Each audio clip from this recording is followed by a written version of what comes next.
പിന്നെ ആ വർഷം തന്നെ നമുക്ക് അന്ന് സംഗീത നാടക അക്കാദമിയിൽ കളിച്ച സമയത്ത് ബെസ്റ്റ് ആക്ട്രസിനുള്ള അവാർഡ് കിട്ടിയിരുന്നു.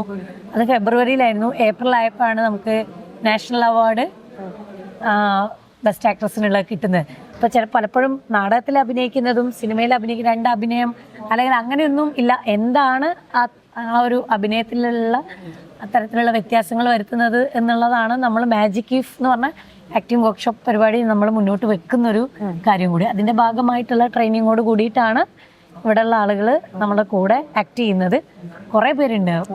അപ്പൊ ഇവിടെ വന്നപ്പോഴാണ് മനസ്സിലായത് ഇപ്പൊ വന്നപ്പോ ശ്രീകാന്ത് സിനിമാക്കാരാണോ നാടകക്കാരാണോ മൊത്തത്തിൽ കൺഫ്യൂഷൻ. നാടകത്തെ സ്നേഹിക്കുന്ന ഒരു പറ്റ ആൾക്കാർ അവര് സിനിമയിൽ അഭിനയിക്കുന്നു എന്നുള്ളത്. ഇതിപ്പോ നടക്കുന്നത് 24th-നും 26th-നുമാണ്. പിന്നെ ഇതിനകത്ത് സിത്താര ചേച്ചിയും മക്ബൂലും പാടിയിട്ടുണ്ട്.